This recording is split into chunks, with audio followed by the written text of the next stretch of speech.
ඔයාට IELTS listening paper එක කොච්චර හොඳට අහුම්කන් දුන්නාත් ආන්සර්ස් ගන්න අමාරුයිද? කොච්චර ප්‍රැක්ටිස් කරත් ඔයාට එක ලෙවල් එකකින් එහාට ඔයාට කරෙක්ට් ආන්සර්ස් ගන්න බැරිද?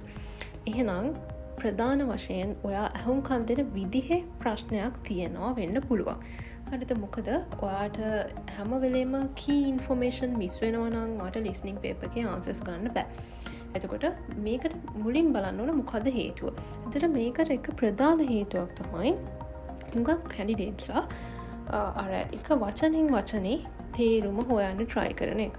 හරිද? ඔයාලා අර වචනේ අහගෙන ඉඳලා ඒකින් එක තේරුම මොකක්ද කියලා හිතලා ඒව කනෙක්ට් කරන්න try කරනවා නම් ඔයාට listening paper එක කරන්න අමාරුයි. හේතුව ඒගොල්ලන් කිසියම් ස්පීඩ් එකකින් ඒගොල්ලන් කතා කරනවා. එතකොට අපි වචනේ හිතන්න ගියොත් ඔයාට ඉස්සරහට තියෙන කන්ටෙන්ට් එක ඉස්සරහට ඒගොල්ලන් දීගෙන යන ඉන්ෆර්මේෂන් ටික සම්පූර්ණයෙන් මිස් වෙනවා. හරිද? ඒ නිසා අපි listening කරනකොට හැම වෙලාවෙම අයිඩියා එක ගන්න try කරන්න. අපි ඔයාලා දන්නවා සමහර ප්‍රශ්න තියෙනවා අපිට paper එකේ හරියට අපි exactly එක වචනයක් ලියන්න තියෙන ආන්සර් එකක් තියෙනවා. ඒ කියන්නේ අපි recording එකෙන් exactly answers අපි filter කරගෙන ලියන්න ඕන answers තියෙනවා. වචන විදිහට තව හැබැයි සමහර තව ප්‍රශ්න types තියෙනවා. ඒ වගේ අපිට overall idea එක අරගෙන answers ගන්න පුළුවන් තැන් තියෙනවා. එතකොට ඔය එක types ගැන හොඳ idea එකක් තියෙන්න ඕන exam එකට යන්න කලින් අනිවාර්යෙන්. එතකොට මම ඔයාලට අද එක tip එකක් කියලා දෙන්නම් ඒකට. හිතන්න අපි MCQ කරනවා කියලා. එතකොට MCQs වල අපි සම්පූර්ණයෙන් ඒගොල්ලන්ගේ රෙකෝඩින් එකේ ගන්න ඩීටේල්ස් වලින් ආන්සර් සිලෙක්ට් කරන්න තමයි තියෙන්නේ.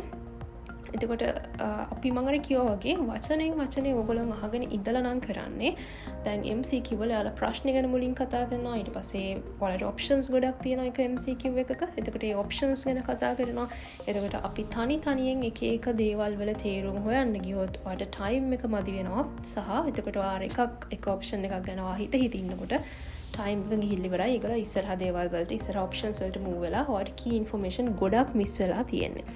එතකොට මේක නතර කරගන්න එක විදිහක් තමයි විශේෂයෙන් මේ MCQs වල වගේ තනි වචනයට අහුම්කන් දෙන්නේ නැතුව අයිඩියා එක තේරුම් ගන්න try කරන්න. හරිද? එතකොට මෙහෙම අයිඩියා එක තේරුම් ගන්නකොට අපිට තව පාවිච්චි කරන්න පුළුවන් එක විදිහක් තමයි අපිට තේරුම් ගන්න පුළුවන් නම් ඒ ස්පීකර්ගේ ඇක්සන්ට් එක මොකක්ද කියලා ඔයාලට ලේසියෙන්ම ආන්සර්ස් ගන්න පුළුවන්. ලේසියෙන්ම ආන්සර්ස් ෆිල්ටර් කරගන්න පුළුවන්.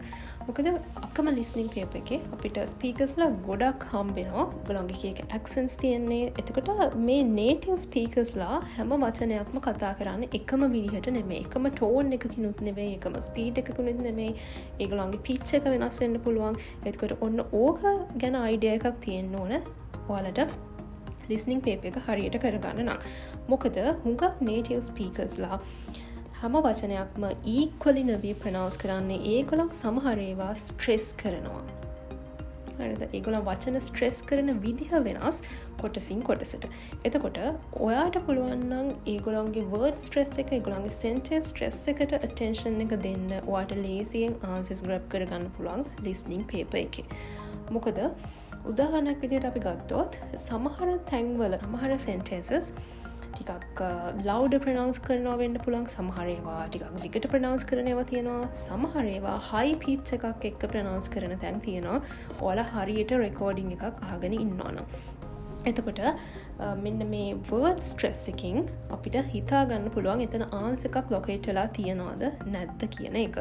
මොකද අපි stress කරන්නේ නැති වචන සාමාන්‍යයෙන් ඒගොල්ලන් එතනින් quickly move වෙනවා ඉස්සරහට. එහෙම නැත්නම් ඒගොල්ලෝ ඒව softly කතා කරන්නේ. එතකොට ඒ වගේ තැන්වල බොහෝ විට එතන අපිට ගන්න තියෙන වැදගත් key information ප්‍රමාණය අඩු වෙන්න පුළුවන්. හේතුව තමයි හුඟක් native speakersලා කතා කරනකොට වැදගත් දේවල් තියෙන තැන්වල highlight කරන්න ඕන දේවල් තියෙන තැන්වල ඒගොල්ලන් ටිකක් stress කරනවා ඒ වචනේ කතා කරනකොට.